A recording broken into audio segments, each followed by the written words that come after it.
दोस्तों, स्वागत है उड़ान स्कूल ऑफ एग्रीकल्चर के ऑनलाइन प्लेटफॉर्म पे। मैं कमल बिजारनिया आज चर्चा करूंगा आपसे आपके जो एग्रीकल्चर सुपरवाइजर का एग्जाम होना है उससे संबंधित कि सुपरवाइजर में जो है सिलेबस क्या रहेगा, कितने नंबर का पेपर होगा, किस सब्जेक्ट में से कितने क्वेश्चन पूछे जाएंगे और कौन से टॉपिक है जो कि आपका सिलेक्शन इजीली करवा सकते हैं या कौन से टॉपिक है जिनको ज्यादा वेटेज देने की जरूरत है, कौन से टॉपिक है जिनको लाइटली लेने की जरूरत है। तो शुरू करते हैं अपन। यदि मैं बात करूं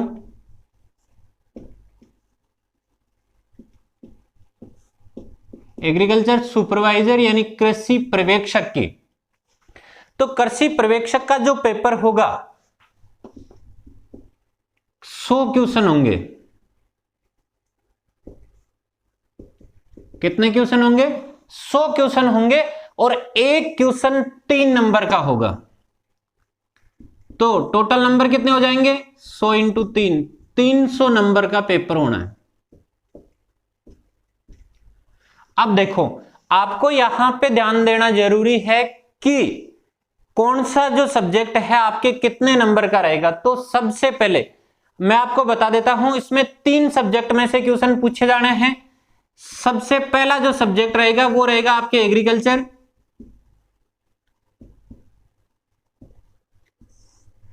दूसरा रहेगा आपके हिंदी और तीसरा जो सब्जेक्ट है वो रहेगा राजस्थान जीके।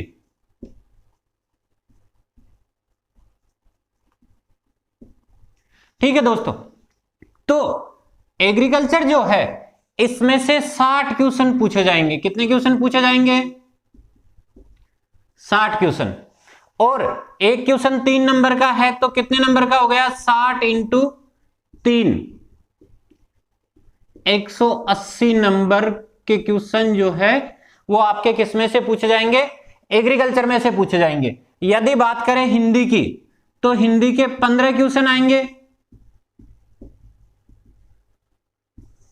और ये 15 क्वेश्चन, एक क्वेश्चन वही 3 नंबर का, तो 15 इंटू 3 कितने नंबर का?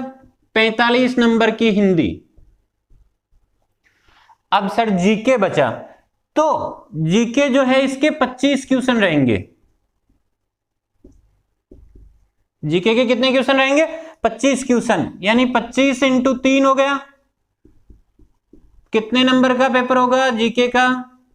75 नंबर का। ध्यान रखना ये क्राइटेरिया फिक्स है, 60 क्वेश्चन ही एग्रीकल्चर के होंगे, 15 क्वेश्चन ही हिंदी से पूछे जाएंगे, 25 क्वेश्चन ही जीके से पूछे जाएंगे।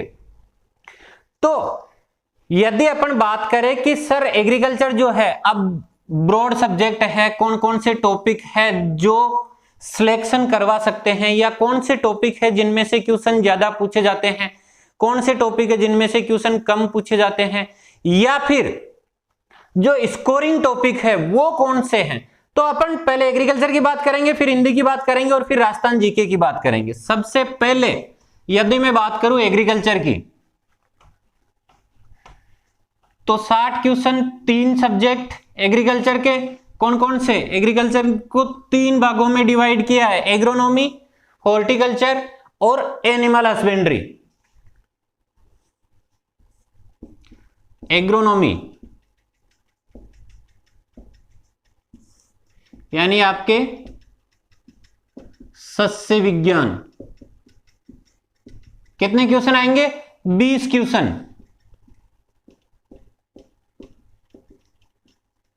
तो कि सर एग्रोनॉमी में कौन से टॉपिक है जिनकी इंपॉर्टेंस ज्यादा है, कौन से टॉपिक है जो कि कवरिंग रहते हैं, तो आप ध्यान देना एग्रोनॉमी के यदि मैं टॉपिकों की बात करूं तो जैसे आपके सीड है, वीड है यानी बीज, खरपतवार, आप मोस्टली हिंदी मीडियम के स्टूडेंट्स हैं, सिंचाई है, शुष्क खेती है, फिर फसलें हैं,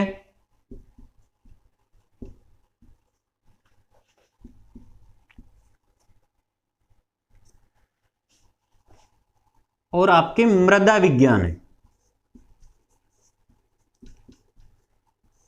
इन्हीं में से मोस्टली क्वेश्चन पूछे जाते हैं।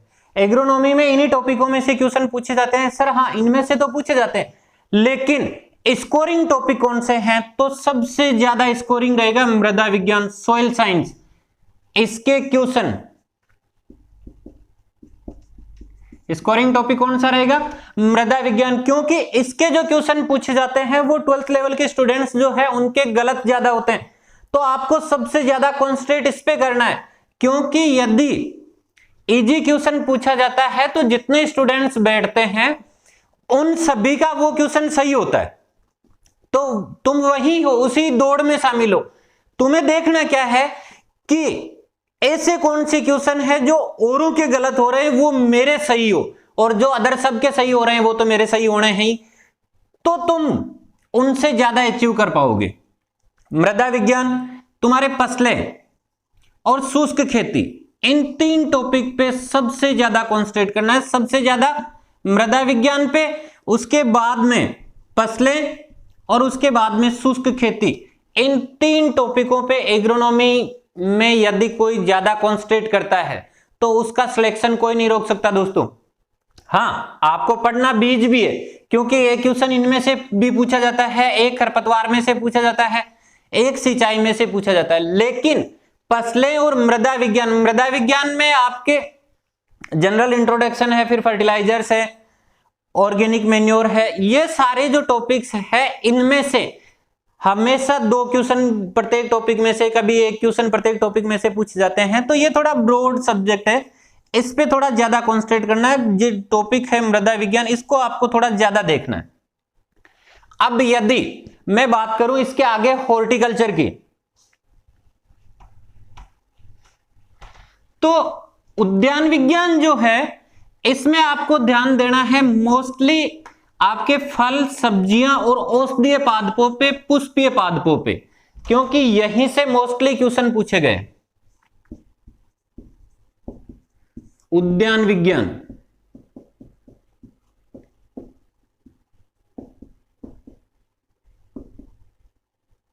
हॉर्टिकल्चर, इसमें से भी 20 क्वेश्चन है।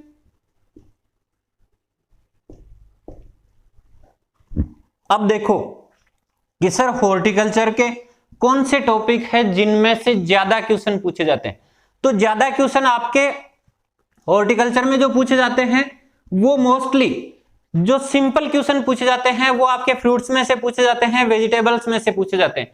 लेकिन आपके कंफ्यूजिंग वाले जो क्वेश्चन पूछे जाएंगे वो पूछे जाएंगे, जैसे आपके फल परिरक्षण एक टॉपिक है, इसमें से स्टूडेंट्स के काफी क्वेश्चन गलत होते हैं। फ्रूट प्रिजर्वेशन जो है इसमें से काफी क्वेश्चन गलत होते हैं बहुत से स्टूडेंट्स के। दूसरा, औषधीय जो पादप है, औषधीय पादपों में से क्वेश्चन गलत होते हैं। ये स्कोरिंग है, ये टॉपिक स्कोरिंग है, ध्यान रखना। औषधीय पादप हो गया, आपके पुष्पीय पादप हो गए, इन पे स्टूडेंट्स कम कॉन्सेंट्रेट करते हैं, क्योंकि आपके जैसे फ्रूट्स है, वेजिटेबल्स है, या लेआउट ऑफ ऑर्चर्ड्स है, ये आपने 12वीं में बहुत अच्छे से पढ़ा है। और आप यदि ज्यादा आपकी तैयारी नहीं है तो भी 12वीं के बेस पे भी उन क्वेश्चंस को अटेंड कर लेते हैं। लेकिन ये जो टॉपिक है इनका आपका 12वीं में ध्यान कम होता है, तो ये फिर स्कोरिंग रह जाते हैं। इनके अलावा यदि मैं बात करूं तो आपके जितने भी फल हैं वो सारे फल और सब्जियां। अब यहां पे एक और ध्यान देना, ये जो हॉर्टिकल्चर है इसमें उद्यानिकी से संबंधित प्रमुख योजनाएं, इसमें से एक क्वेश्चन हमेशा पूछा जाता है, वो अधिकतर का गलत होता है। और मैंने पहले भी कहा था कि आपको उन क्वेश्चन पे कॉन्सेंट्रेट करना है जो लोगों के गलत हो। उद्यानिकी से संबंधित प्रमुख योजनाएं, और ये भी कौन सी? राजस्थान के संबंध में योजनाएं, राजस्थान के संदर्भ में।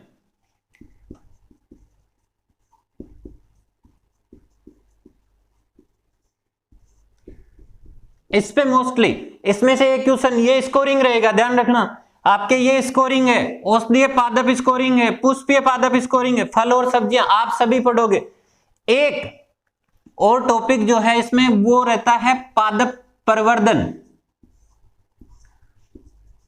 प्रवर्धन में से हमेशा एक क्वेश्चन 2 क्वेश्चन पूछे जाते हैं, इस पे कॉन्सेंट्रेट करना है। ये सबसे ज्यादा स्कोरिंग रहता है क्योंकि अधिकतर का ये गलत होता है। ठीक है दोस्तों, यदि मैं आगे बात करूं पशुपालन एवं दुग्ध विज्ञान की, तो पशुपालन तो बिल्कुल छोटा सा सिलेबस है इसका और पूरा ही स्कोरिंग ही मानो इसको, क्योंकि नस्लों में से 1 या 2 क्वेश्चन, फिर सामान्य जो पशुपालन है उसमें से हमेशा 2-3 क्वेश्चन जो सबसे इजी है।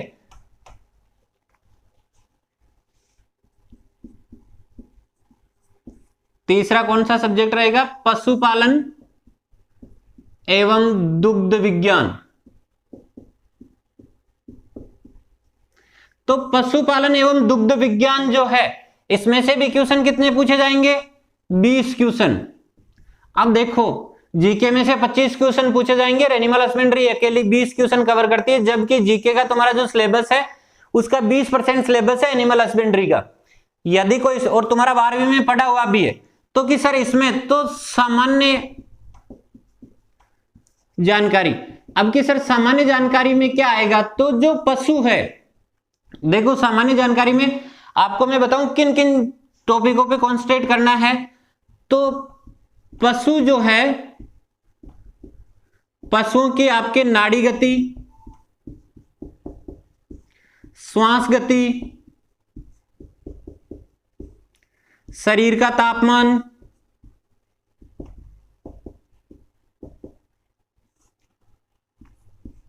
गर्भकाल,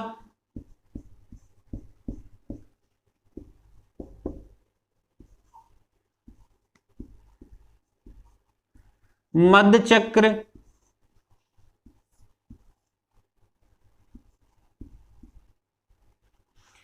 ये टॉपिक मोस्टली इन्हीं में से एक क्वेश्चन पूछ लिया जाता है। पशुओं का मांस और ले लो आप। तो ये जो सामान्य टॉपिक जो है, जो अपन सबसे पहले एनिमल में पढ़ते हैं, इनमें से 2-3 क्वेश्चन हमेशा पूछे जाते हैं और ये इजीली आपके सही हो जाते हैं। तो इन पे आपको सबसे ज्यादा कॉन्सेंट्रेट करना है।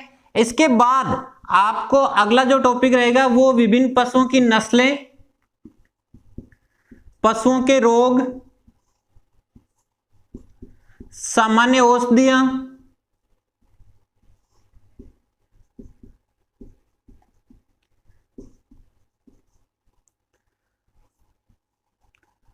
और दुग्ध उत्पादन। इन्हीं टॉपिकों में से क्वेश्चन पूछे जाते हैं।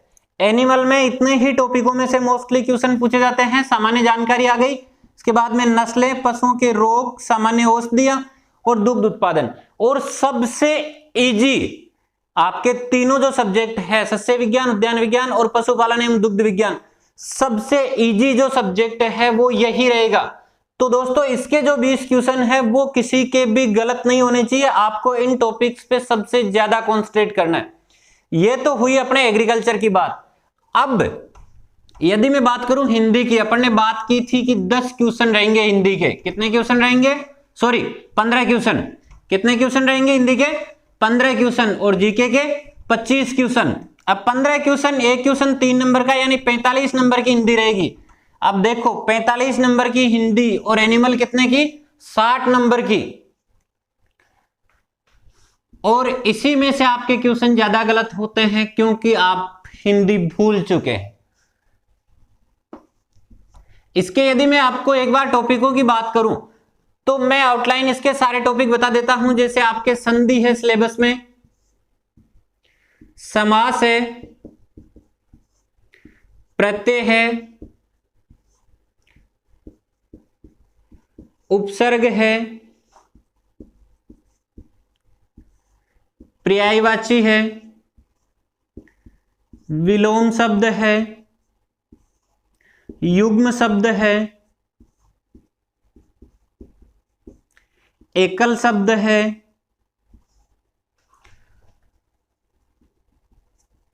शब्द शुद्धि है, वाक्य शुद्धि है,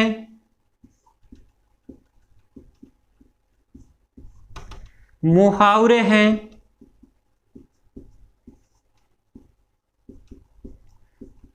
लोकोक्तियां हैं। ये तुम्हारे टॉपिक है हिंदी के, मोस्टली यही टॉपिक है। अब देखो कि सर इनमें से स्कोरिंग कौन से हैं, तो आपके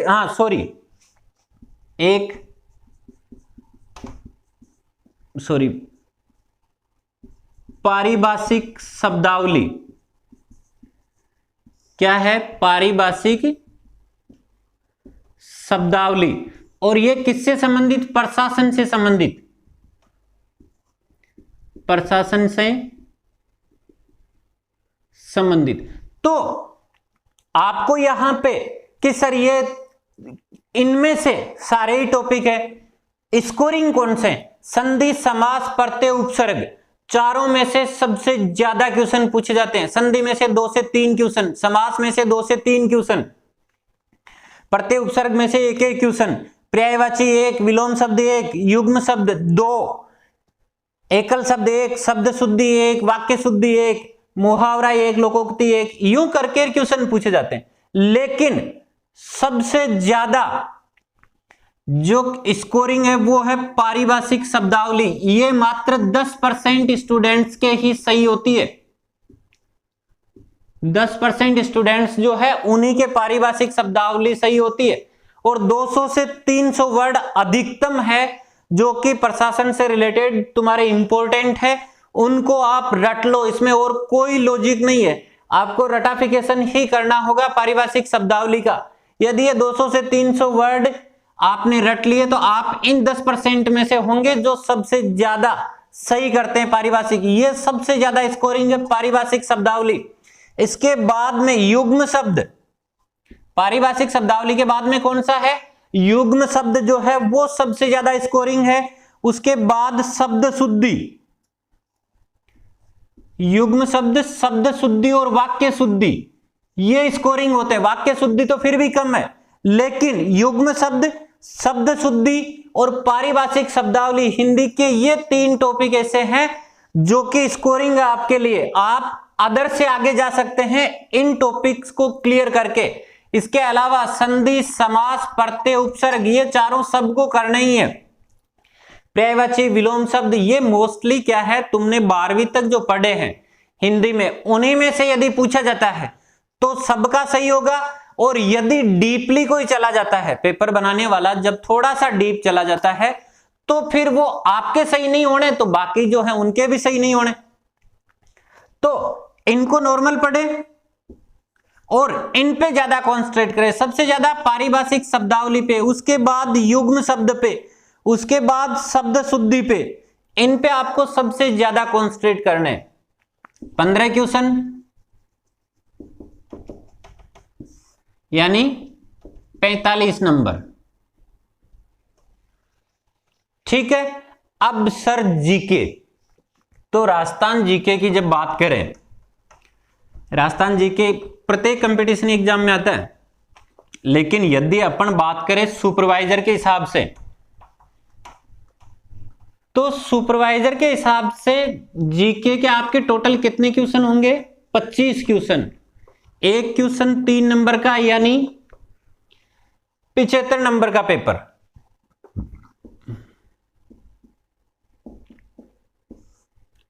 राजस्थान सामान्य अध्ययन,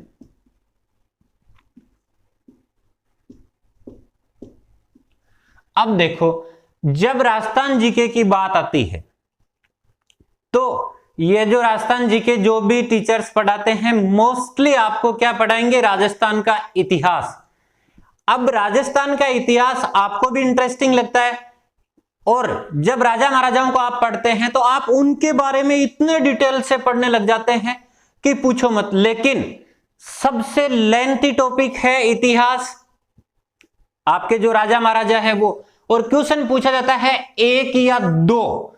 तो ध्यान देना इसमें से कौन सी टॉपिक है, मैं उन्हीं टॉपिकों की चर्चा करूंगा जो सबसे ज्यादा इंपॉर्टेंस रखते हैं। राजस्थान जीके में केवल उन्हीं टॉपिकों की चर्चा करूंगा जो सबसे ज्यादा इंपॉर्टेंस रखते हैं। और सबसे ज्यादा इंपॉर्टेंस की यदि बात करें तो आपके जैसे एक क्वेश्चन हमेशा पूछा जाता है किसमें से, प्रमुख सभ्यता। अब प्रमुख सभ्यताएं जो है इनमें आपके सिलेबस में ध्यान देना, दो ही सभ्यताएं हैं। कौन कौन सी? एक तो कालीबंगा और दूसरी आहड़। तो इन दो पे ही आपको मोस्टली कॉन्सेंट्रेट करना है। दो सभ्यताओं को यदि किसी ने 15 मिनट ढंग से पढ़ लिया यानी उसका एक क्वेश्चन 100% सही होगा ही। और आज तक का रिकॉर्ड है प्रत्येक सुपरवाइजर के पेपर में सभ्यता में से क्वेश्चन पूछा गया है। तो ये स्कोरिंग हो गया आपके। दूसरा, भौगोलिक संरचना। ज्योग्राफी आप पढ़ते ही नहीं है राजस्थान की, भौगोलिक संरचना में से क्वेश्चन पूछा ही जाता है। भौगोलिक संरचना में से भी यदि मैं मोस्टली बात करूं आपके, तो अपवाह तंत्र जो है, अपवाह तंत्र आपके ये जो नदियां वगैरह है इनमें से एक क्वेश्चन हमेशा पूछा जाता है, अधिकतर का गलत होता है। तो सबसे ज्यादा कॉन्सेंट्रेट करना है इस पे, किस पे? अपवाह तंत्र पे। इसके बाद यदि कोई टॉपिक रहेगा तो वो रहेगा राजस्थान का एकीकरण। इसमें से एक क्वेश्चन हमेशा पूछा जाता है, राजस्थान का एकीकरण। इसके बाद 1857 की क्रांति, स्वतंत्रता संग्राम जो है 1857 की क्रांति, इसमें से एक क्वेश्चन हमेशा पूछा जाता है। 1857 की क्रांति में से एक क्वेश्चन पूछा जाता है, अधिकतर के गलत होता है। तो आपको ध्यान देना है, इस पे सबसे ज्यादा कॉन्सेंट्रेट करना है। यदि अगले टॉपिक की बात करूं तो